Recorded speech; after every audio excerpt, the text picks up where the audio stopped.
السلام علیکم۔ جرنلسٹ کٹ کے ساتھ میں ہوں سجاد انور، ستار خان صاحب کے ساتھ آپ کی خدمت میں حاضر۔ آپ سب کو میری طرف سے نیا سال مبارک۔ ستار صاحب آپ کو بھی نیا سال مبارک۔ امید تو یہ کرنی چاہیے کہ یہ جو نیا سال آج شروع ہو رہا ہے یہ ایک نیک شگون ہو۔ ہم سب لوگ ذاتی طور پہ بھی، ملک کے طور پہ بھی، اور یہ جو خطہ ہے ہمارا بین الاقوامی سطح پہ بھی، جو لیڈرشپس ہیں، جو لوگ ہیں، وہ اپنی ایگو سے، نفرت سے، تعصب سے، اور خاص طور پہ یہ جو یہ جو ایک دوسرے کا دشمنی سے باہر نکل کے ایک مکالمے کی طرف آئیں، مصالحت کی طرف آئیں، اور زخموں کے اوپر مرہم رکھی جا سکے، یہ ایک آدرش ہونا چاہیے اس نئے سال کے لیے۔ لیکن ایسا نہیں ہوتا، بدقسمتی ہے کہ ایسا نہیں ہوتا۔ آج دیکھیں نا، 2 3 4 چیزیں جو آج ہی ہمارے سامنے ہیں۔ ایاز صادق صاحب گئے خالدہ ضیاء صاحبہ کے انتقال پر افسوس کرنے کے لیے اور ان کی تدفین میں شرکت کے لیے بنگلہ دیش، تو وہاں انڈین فارن منسٹر جے شنکر بھی آئے ہوئے تھے۔ جو پس منظر بنایا گیا تھا اس سے پہلے کہ ہماری کرکٹ ٹیم جاتی تھی تو نوجوان لڑکے ان کو منع کر دیتی تھی انڈین گورنمنٹ کہ آپ نے ہاتھ نہیں ملانا پاکستانیوں سے، اسی طرح اور بھی کئی جگہ پہ ایکسچینجز جو ہوئی ہاتھ ملانے سے انکار کرتے رہے، لیکن جے شنکر اپنی اس پوزیشن سے، سیٹ سے اٹھ کے جا کے ہمارے اسپیکر ایاز صادق صاحب کے پاس گیا، جا کے ان سے ہاتھ ملایا اور کہا کہ سر میں آپ کے بارے میں کافی کچھ جانتا ہوں، اور کچھ تبادلہ خیال کیا۔ نہیں، یہ تعریف تھی یا تڑی لائی انہیں کہ میں جاننا تینوں؟ نہیں، وہ پنجابی کہتے ہیں اچھا میں تینوں ویکھ لاں گا، لیکن اس نے اب ایک تعریف کی۔ ویسے بھی وہ نارتھ انڈیا کا ہے اور تھوڑا سا اپنے آپ کو کوشش کرتا ہے جے شنکر جو ہے وہ ایک مہذب طور پہ کنڈکٹ کرنے کے لیے، لیکن جو کنٹرڈکشن مجھے نظر آیا خاصا وہ یہ تھا کہ آپ اپنی یوتھ کو تو منع کرتے ہو کہ ہمارے نوجوان اور پاکستان کے نوجوان جو ہاتھ نہ ملائیں ایک دوسرے سے، اور جو ٹاپ ڈپلومیٹ ہے ان کا جو فارن منسٹر ہے وہ اپنی کرسی سے کئی کرسیوں کو پھلانگتا ہوا جاتا ہے اور جا کے ہمارے اسپیکر سے ہاتھ ملاتا ہے۔ تو یہ ڈائیکاٹمی ہے، یہ وہ تضاد ہے جس کے اندر انڈیا جو ہے وہ انڈیا ہی نہیں، ہر وہ آدمی، ہر وہ ملک جو انا اور تعصب کے جعلی شیل میں رہتا ہے نا، اس کو پتہ ہی نہیں ہوتا اس نے کس وقت جا کے اس شیل کو خود ہی توڑنا ہوتا ہے، کس وقت پھر واپس اس شیل میں آنا ہوتا ہے۔ کیا آپ سمجھتے ہیں کہ شاید انڈیا کی جو پولیٹیکل لیڈرشپ ہے، جو ریئل ٹائم پاور بروکرز ہیں، انہوں نے ریئلائز کیا کہ یار ہوں چھڈو پرے کی اپنی کرکٹ ٹیم کو منع کرنا، کیا اپنے لوگوں کو منع کرنا، ہم خود ہی ڈائریکٹ کوئی ایسی چیز کرتے ہیں کہ پچھلا جو تاثر ہمارے بارے میں نکلا ہے کہ ہم بڑے بغض رکھنے والے لوگ ہیں، ہمارے اندر بائسز بڑے ہیں، تو وہ امپریشن کو ڈسپیل کرنے کے لیے جے شنکر صاحب گئے تھے اسپیکر قومی اسمبلی۔ دیکھیں، اگر تو یہ کوئی تھیمیٹک چینج ہے نا کہ سوچی سمجھی تبدیلی ہے جیسا آپ نے کہا، پھر تو اچھی بات ہے، اچھی بات ہے، لیکن اگر اس کے بعد پھر ہماری ٹیم جاتی ہے اور ان کے لڑکے ہاتھ نہیں ملاتے تو پھر ہم سمجھیں گے کہ یہ تو ایک چھوٹا سا درمیان میں ایک اس نے ایک آؤٹ آف دی بلو پتہ نہیں کیسے جا کے ہاتھ ملا لیا۔ تھوڑی دیر کے لیے یاد آ گیا، میں اس کو ویسے ملا رہا ہوں، اس کو ملائیے گا نہیں۔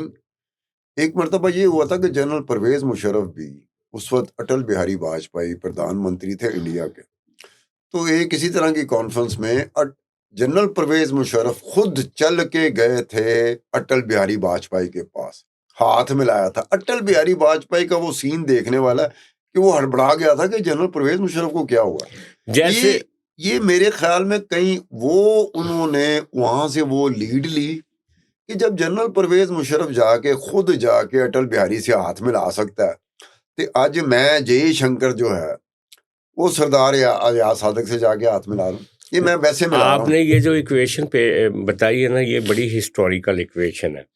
میں خان صاحب آپ کو بتاؤں کہ اس وقت جب کارگل تازہ ہوا تھا اور جنرل مشرف کو کارگل کا ایک طرح سے آرکیٹیکٹ کہا جاتا تھا، اور جنرل مشرف نے ٹیک اوور کر لیا، میاں صاحب کو اندر کر دیا، اور وہ جب سار کانفرنس میں نیپال کھٹمنڈو گیا ہے تو وہاں پہ واجپئی کے ساتھ وہ جا کے اسی طرح جیسے جے شنکر نے کیا، اسی طرح کرسیوں کو پھلانگتے ہوئے گئے اور جا کے اس سے ہاتھ ملایا.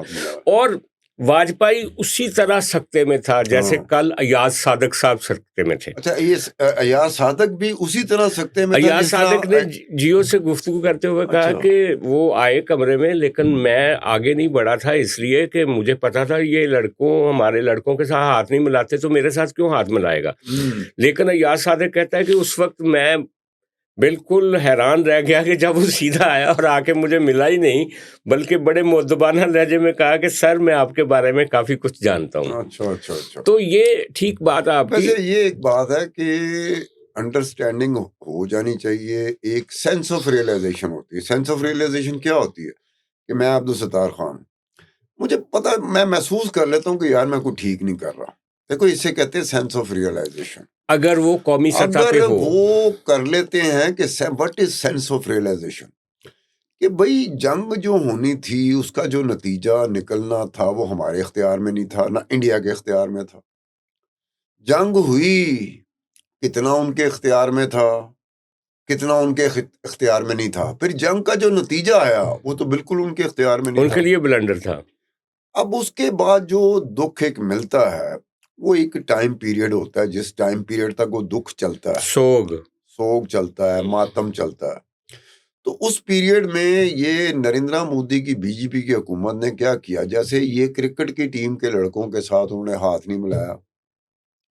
پھر ان کا جو کپتان تھا اس نے عجیب و غریب بات کر دی جو میڈیا کے ساتھ اس نے گفتگو کیا، حالانکہ اسے کرنی نہیں چاہیے تھی. سپورٹس مین ہے تو سپورٹس کے بارے میں بات کر، تو اس کے بارے میں کیوں کرتا. لیکن وہ بیچارہ بریف ہوا تھا، وہ نہ بھی نہیں کر سکتا ہوگا. کس طرح حکومت وقت کو کہے گا جی میں نہیں کہنا. اس کے بعد پھر یہ نریندر مودی نے اپنے جرنیلوں کو، انڈیا کے فوجی جرنیلوں کو ہی مشکل میں ڈالا. اس نے ان سے وہ سٹیٹمنٹ نکلوائے جو میرا نہیں لگتا کہ میں ایک باڈی لینگویج کو دیکھتا ہوں، فیس ایکسپریشن کو دیکھتا ہوں، چہرے کے تاثرات کو دیکھتا ہوں کہ فوجی جرنیل موڈ میں نہیں تھا کہ میرے کو آیا جا رہا ہے. یہ جنگ کے بعد کی بات ہے. وجہ کیا تھی؟ یہ نہیں مننا کہ سانو مار پئی ہے. بھئی اگر اے نہیں ان کا پھر خاموش رہو. ان کا میڈیا انڈیپینڈنٹ مبصر انٹرنیشنلی سارے جو وار مانیٹرنگ کرنے والے میگزین، اخبار، ٹی وی چینل سارے کہہ رہے تھے کہ انڈیا کو شکست ہوئی ہے. لیکن حکومت اپنے منہ سے کیسے کرے اگر آپ نے نہیں کرنا چاہیے. میں بھی کہوں گا نریندر مودی صاحب بالکل ٹھیک کیا ہے، مار پئی ہے دسو نا لوگوں نے، اپنے منہ نہ دسو کہ مار پئی ہے، لیکن خاموش رہیں، اس پہ بات ہی نہ کریں. ہاں لیکن دیکھیں بڑا خطرناک ایک ٹرننگ پوائنٹ یہ بھی ہے کہ جس وقت جے شنکر ہاتھ ملا رہے تھے ایاز صادق صاحب سے، ویسے تو اگر پاکستان کی طرف سے بھی فارن منسٹر گئے ہوتے تو شاید یہ اس سے بھی بڑا ایونٹ بن جاتا، کیونکہ اسپیکر صاحب جو ہیں ایاز صادق صاحب، ان کا کوئی ڈپلومیٹک رول تو نہیں ہوتا، لیکن وہ پاکستان کی ہائرارکی میں ایک بہت بڑا عہدہ ہے. پھر بھی ایک سرکاری سطح پہ یہ سب سے بڑا ایک ایکسچینج تھا انڈیا اور پاکستان کی طرف سے. اچھا لیکن میں یہ کہنا چاہ رہا ہوں کہ اسی وقت یعنی کہ ان دنوں میں گجرات میں جو کہ پاکستان کے بالکل بارڈر پہ ہے، سندھ اور گجرات کے جو بارڈر پہ جنگی مشقوں کا بھی انہوں نے آغاز کر دیا ہے اس وقت، جو کہ اس کو جو ملٹری کے سرکلز ہیں وہ دیکھ رہے ہیں کہ سسپیشیسلی کہ انہوں نے پاکستان کے بارڈر پر یہ ان جنگی مشقوں کا کیوں آغاز کیا، اور بعض لوگ اس کو بہت ایک امپورٹنٹ ایونٹ سمجھ رہے ہیں. ویسے ایک بات بتاؤں، مجھے اچانک براس ٹاکس یاد آ گیا. وہ اتنی بڑی ایکسرسائز تھی، تو کہا جاتا ہے کہ جنگ عظیم کے بعد اتنی بڑی ایکسرسائز نہیں ہوئی تھی. وہ راجستھان فوکس کر کے باقی بارڈروں پہ بھی تھی، لیکن راجستھان پہ فوکس ہوا تھا. اور لگ ایسے رہا تھا کہ انڈیا بہت بڑا حملہ کرے گا. راجیو گاندھی کی حکومت تھی انڈیا میں، اور یہاں پر جنرل ضیاء الحق کی حکومت تھی. تو جنرل ضیاء الحق نے اڑان بھری انڈیا کی طرف، کرکٹ میچ دیکھنا، جس کے بعد میں کرکٹ ڈپلومیسی چلی. جی اب جو گاندھی تھا، راجیو گاندھی بالکل نہیں چاہ رہا تھا کہ میں منہ لاواں جنرل ضیاء الحق کو، لیکن اسے مجبور کیا گیا، اس کی کیبنٹ نے مجبور کیا کہ جناب وہ ہوا میں ہے، ایئر سپیس اگر اسے اجازت نہیں دے گی پوری دنیا میں ہماری بدنامی ہوگی. ایک ملک کا سربراہ ہے وہ جا رہا ہے, اس کو انویٹیشن آیا ہوا ہے, کرکٹ کی طرف سے انویٹیشن تھا, کرکٹ بورڈ کی طرف سے انویٹیشن تھا, وہ آیا ہوا تو منہ اٹھا کے آ گیا تو سر کچھ کر لیں. وہ جب ایئرپورٹ پہ جب ریسیو کیا تھا راجیو گاندھی نے, اور جب سی آف کر رہا تھا, تو راجیو گاندھی کا ایک ایڈوائزر تھا, خصوصی مشیر تھا, جس نے بعد میں کتاب لکھی تھی, اس سے یہ بات ہمیں پتہ چلی, ہمیں کیا پوری دنیا کو پتہ چلی. اس نے کہا کہ راجیو گاندھی سے جب وہ مل رہا تھا, سی آف کر رہا تھا, تو ہاتھ ملاتے ہوئے اس نے بولا کیا کہا تھا, انہیں کہا دیکھے اگر آپ نے جنگ شروع کی تو میرے پاس کوئی آپشن نہیں ہوگی واپس گھر جا کے, پاکستان جا کے میں آرڈر کہہ دوں. اور ایک اور بات بتاتا ہوں, پاکستان اکیلا ملک مسلمان کا ملک نہیں ہے, پاکستان تباہ ہو جائے گا, لیکن باقی 50 کے قریب ملک ہے مسلمانوں کے. ہندوستان ایک اکلوتا ملک ہے ہندوؤں کا, میں ختم کر دوں گا. یہ وہ بات تھی جو کوٹ کس نے کی, اس خصوصی مشیر نے اپنی کتاب میں, کچھ سالوں بعد اس نے کتاب لکھی, اس میں اس نے کہا کہ ایئرپورٹ میں یہ جنرل ضیاء الحق نے راجیو گاندھی کو یہ کہا تھا.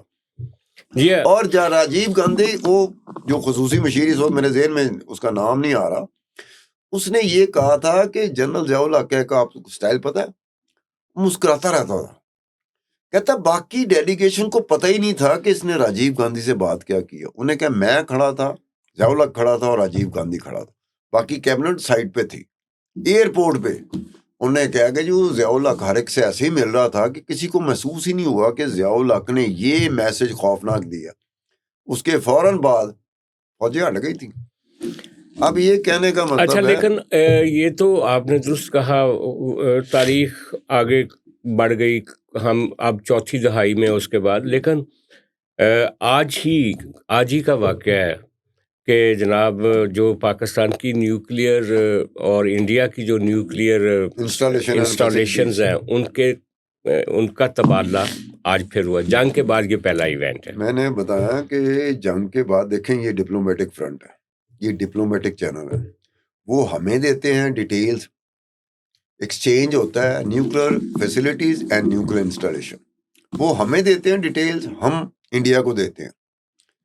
یہ جو ایگریمنٹ ہوا تھا یہ تھا کہ پروہیبیشن کا, کہ ایک دوسرے کی نیوکلیر انسٹالیشن اور نیوکلیر فیسلٹیز پہ حملہ نہیں کرنا. تو اس کا ایگریمنٹ ہوا تھا جو بے نظیر بھٹو کی پہلی حکومت تھی نا, دسمبر 1988 میں یہ ایگریمنٹ اس وقت ہوا تھا. اور اس کے بعد 35 سال گزرے ہیں. ہر سال نئے سال کے پہلے دن یعنی کہ 1 جنوری کو انڈین اور پاکستانی یہ ایکسچینج کرتے ہیں. لیکن اس میں تھوڑی سی ایک اور بات کا اضافہ کر دوں, ٹپک پڑتی ہے بات یہاں پہ, پھر اسے نکال دینا چاہیے. یہ پچھلے سال 1 جنوری 2025 کو بھی ہوا تھا, لیکن 3 مہینے بعد ہی 4 مہینے بعد ہی انڈیا نے پاکستان پہ حملہ کر دیا تھا. یہ پچھلے سال 1 جنوری 2025 کو بھی ہوا تھا کہ دونوں ملکوں نے ایکسچینج کیا تھا list of nuclear installation and facilities. لیکن یہ جنگ روکنے کی کوئی وارنٹی تو نہیں ہے نا, یہ تو صرف it is very significant, it is very significant, کیونکہ اگر 2 نیوکلیر پاورز ہیں اور دونوں ہمسائے ہیں انڈیا پاکستان, خدا نہ خواستہ جیسے ہمارا کیمرہ مین ہے کہ آج ہی ہو جائے, اگر اس طرح کی کوئی چیز ہو نیوکلیر وار کی صورت میں نہ انڈیا بچتا ہے نہ پاکستان بچتا. اللہ خیر کرے گا, اللہ خیر کرے گا. اچھا, لیکن ابھی ہم آتے ہیں واپس پاکستان. وہ جو میں نے بات کی تھی نا, ایگو, نفرت, تعصب کا خاتمہ چاہیے اس سال میں, لیکن وہ ہوتا ہوا نظر نہیں آ رہا. کوئی بھی پلیئر پیچھے ہٹنے کے لیے تو تیار نہیں ہے. ابھی 2 دن پہلے جو بیرسٹر گوہر نے ایک ریکویسٹ کی تھی کہ پاکستان کے حالات کو سلجھانے کے لیے مجھے کپتان سے ملنے دیں, اور پتہ نہیں وہ اپنے حالات سدھارنا چاہ رہے تھے. انہوں نے کہا کہ لفظ استعمال کیا بھیک, کہ مجھے بھیک کے طور پہ ایک میری ملاقات کروا دیں. لیکن وہ جو پی ٹی آئی کا ایک ایگو لیول ہے نا, ہم اس کے ساتھ میچ نہیں کیا بھیک کا لفظ, اور اس کی وجہ سے وہ نشانے پہ آ گئے. جیسے گنڈا پور نشانے پہ آ گیا تھا نا, کہ اس نے کہا تھا کہ اسٹیبلشمنٹ سے بات کر کے ہی ہم کوئی راستہ نکال سکتے ہیں. تو اس کو علیمہ خان نے کہا تھا کہ یہ بزدل آدمی ہے, اور پھر اس کے بعد چل اچھا یہ ٹکراؤ آپ ہوا. کہتے ہیں کہ علیمہ خان نے کہا تھا کہ گنڈا پور ایک بزدل آدمی ہے جو بالکل. یہ کہہ رہا ہے کہ اسٹیبلشمنٹ سے بات کر لی جائے. تو ہاں. مجھے ایک سوال کا جواب چاہیے، ہوں. چاہے آپ باجی علیمہ خان سے پوچھ کے مجھے دے دیجیے گا. ایک مرتبہ نہیں ہوا، ایک سے زیادہ مرتبہ ہوا. یہ باجی علیمہ خان ملاقات کے بعد، عمران خان سے ملاقات کے بعد اڈیالہ جیل میں ہی گفتگو کرتے ہوئے، میڈیا کے ساتھ گفتگو کرتے ہوئے 2 سے 3 مرتبہ کہہ چکی ہے کہ ہم اسٹیبلشمنٹ کے ساتھ مذاکرات کے لیے تیار ہیں. تو یہ عجیب سی بات ہے. آپ غلطی کر رہے ہیں نا. وہ کہتے ہیں کہ ہمارے جو ٹیم کے لوگ ہیں نا جن کو لڑنا ہے وہ وہ یہ صلح بات کی نہ کیوں کریں، بات کرتے ہیں. وہ کرنی بھی ہوگی ہمیں تو وہ ہم خود کریں ہم گے. خود کریں گے. ہاں اچھا بھائی وہ کہتے ہیں یہ سپاہی ہیں، کمانڈر ہیں، ان کو لڑنے کے لیے لگایا جاتا ہے، یہ صلح کی باتیں کر رہے ہوتے ہیں، یہ کرتے ہیں. بھیک پھر مانگ ٹھیک ہے، رہے پھر ہوتے ہیں. ٹھیک ہے، پھر ٹھیک ہے. وہ کہتے ہیں کہ ان کا کام نہیں ہے، جب بات کرنی ہوگی تو ہم خود کریں گے نا.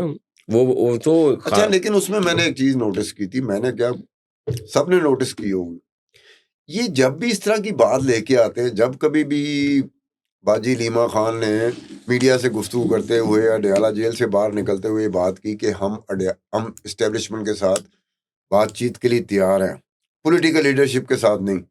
3 دن کے بعد اپنے الفاظ کو واپس لے کے کہتے تھے ہم اسٹیبلشمنٹ کے ساتھ سدھے ہیں. اس وقت تک اسٹیبلشمنٹ سے کوئی جواب نہیں آیا ہوتا تھا.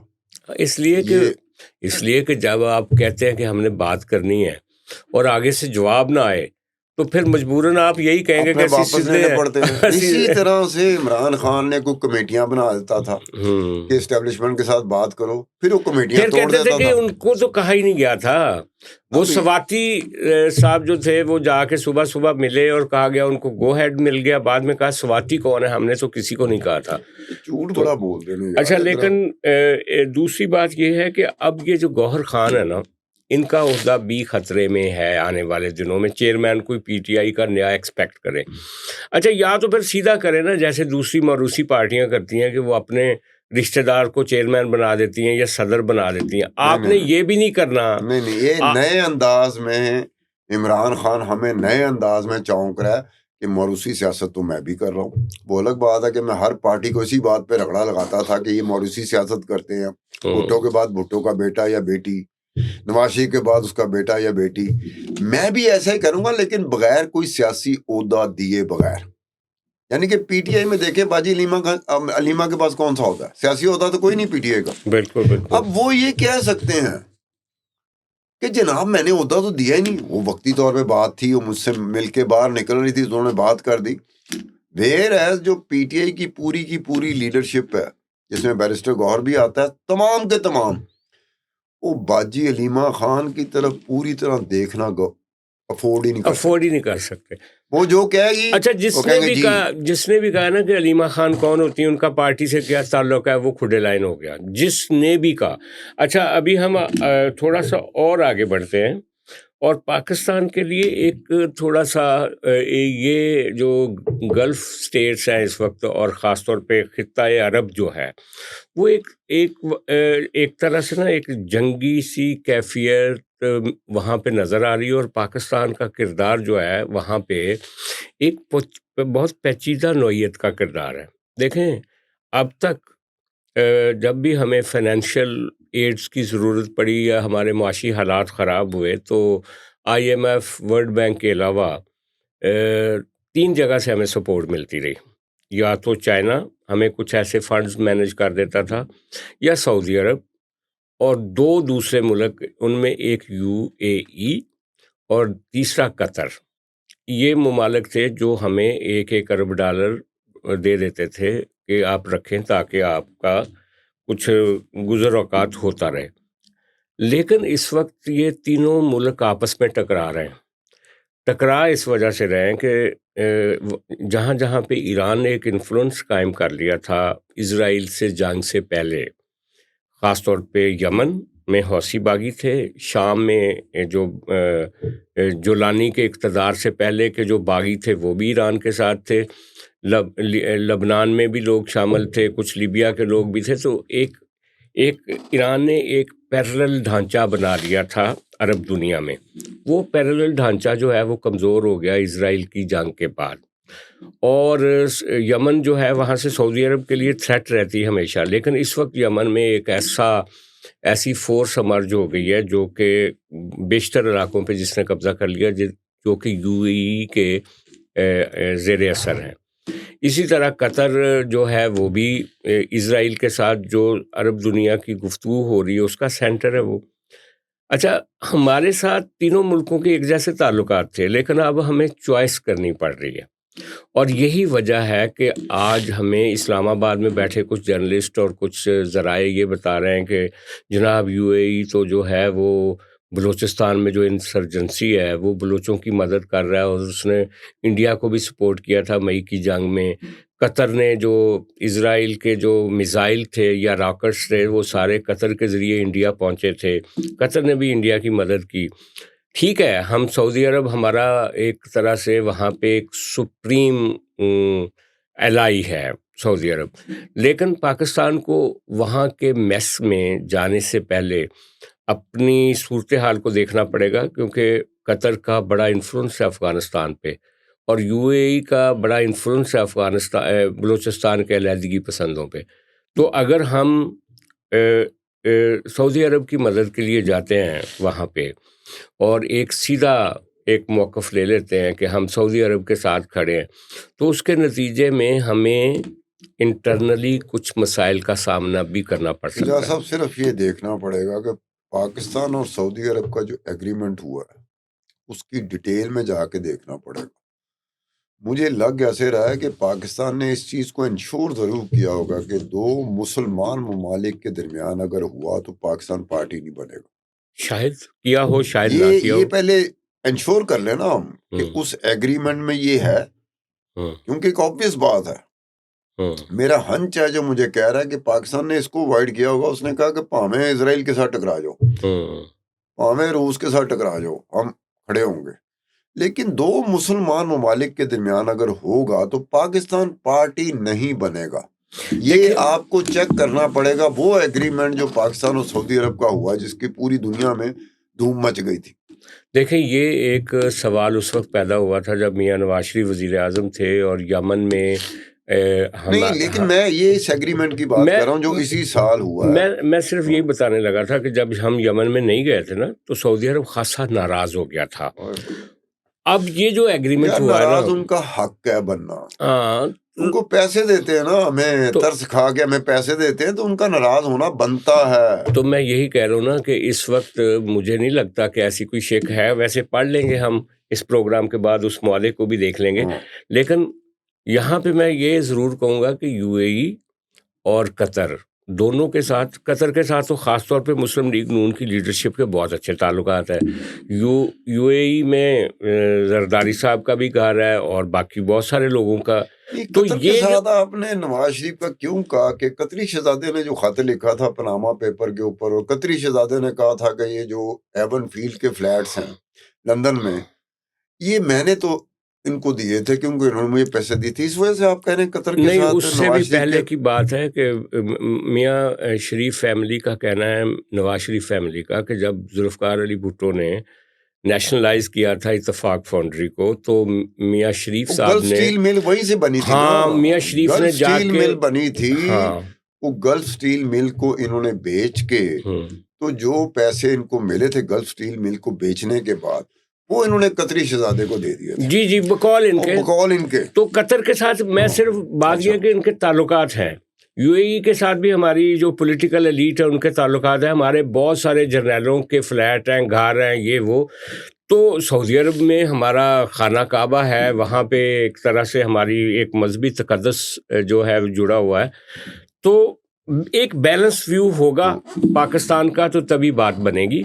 نہیں، ہمیں دیکھنا پڑے گا اس ایگریمنٹ کو کہ اگر اس میں یہ گنجائش ہے، یہ پروویژن ہے اس میں کہ پاکستان نے اگر یہ کہا ہو، جو ایگریمنٹ سعودی عرب کے ساتھ ہوا ہے کہ دو مسلمان ممالک آمنے سامنے آئیں گے، ہم پارٹی نہیں بنیں گے، تو پھر ہم بچے ہوئے ہیں۔ اگر ہم نے یہ شک نہیں رکھی ہوئی نا، پھر ہم پھنس جائیں گے۔ چلیں، یہ تو ساری صورتحال ہے، لیکن دیکھیں کئی دفعہ یہ ہوتا ہے کہ آپ کے بزرگوں کی نسبت جو نوجوان ہوتے ہیں وہ ایسی بات کر جاتے ہیں کہ جو بڑی اہم ہوتی ہے. بلاول بھٹو نے, باقی سب لوگوں نے نئے سال کا جو پیغام ہوتا ہے سب ایک سائیکلو سٹائل قسم کا رکھا ہوتا ہے. پیغام وہ سارے جاری کر دیتے ہیں, نیک خواہشات اور ملک کے چیلنجز اور ہم ٹھیک کریں گے, یا رسمی طور رسمی.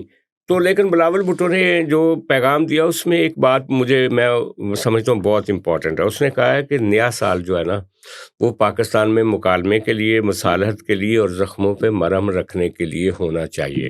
ان کا اشارہ پی ٹی آئی کی طرف بھی ہے, ان کا اشارہ بلوچستان کے معاملات کے حوالے سے بھی ہے, ان کا اشارہ پاکستان میں پولیٹیکل ڈائلاگ ریکنسولیشن جو کہ محترمہ بینظیر بھٹو کا بھی خیال تھا. تو ہماری پاور دیٹ بی کو یہ بھی سوچنا چاہیے, سیاسی جماعتوں کو بھی یہ سوچنا چاہیے کہ اس ملک کے اندر اگر آپ نے فائنینشیل اور اکنامک سٹیبلٹی چاہیے تو پولیٹیکل سٹیبلٹی کی ضرورت ہوتی ہے. یہ سجاد صاحب, یہ بلاول بھٹو کا جو یہ کہنا ہے اس کا مطلب ہے کہ آپ جتنی بھی سیاسی جماعتوں کے جو نیریٹو بن چکے ہیں وہ نیریٹو ختم ہو جائیں گے. وہ نیریٹو ختم ہوئے تو جماعتیں ختم ہو جائیں گی. تو بلاول بھٹو تو یہ سوٹ کر رہا ہے یہ سٹیٹمنٹ, کیونکہ اس کی پارٹی کو نکال کے باقی تمام پارٹیاں جو مد مقابل ہیں ان کا نیریٹو ختم ہو جائے گا.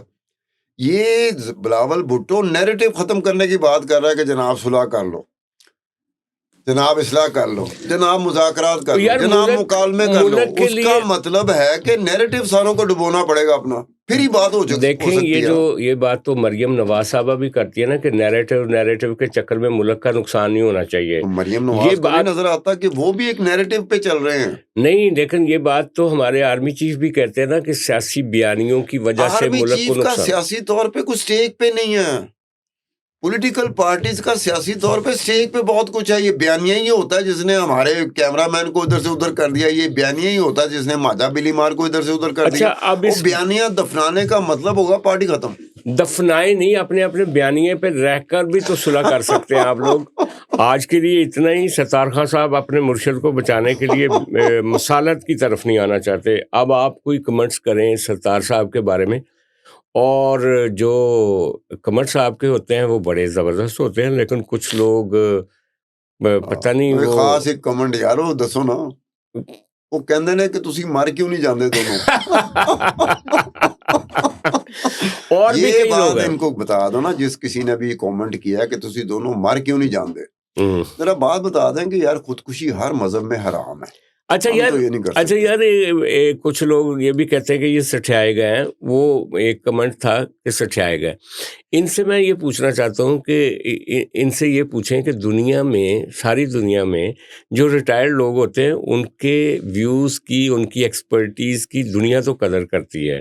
یہ پاکستان میں کیا بات ہے کہ ان کو صرف نوجوان لوگ یاد ہے یار. یہ اس کے مرشد کو بھی, اپنے کیمرہ مین کے مرشد کو بھی کیا سمجھتے ہیں, وہ تو ہم سے بھی 15 سال بڑے ہیں, ان کو جوان سمجھتے ہیں. نہیں وہ ایکسیپشنل کیس ہے, ان کو ایگزمپشن ملی ہوئی ہے. جیسے استثناء نہیں ہوتا, اچھا اب آئین میں استثناء مل گیا صدر کو, ان کو ملا استثناء ان کے مرشد کو ان کی طرف سے مل گیا کہ مرشد جو مرضی کرے, مرشد سیدھا لٹک جائے, پٹھا لٹک جائے, امب کھاوے, کھیر کھاوے, گاجراں کھان, مرشد کو ایگزمپشن ہے. اچھا چلیں ستار صاحب, آج کے لیے اتنا ہی. ہم کل پھر آپ سے ملیں گے. آپ ہمیں دیکھتے ہیں, اس کے اوپر رائے دیتے ہیں, یہ بہت اچھی بات ہے. کل پھر آپ سے ملاقات ہوگی. خدا حافظ.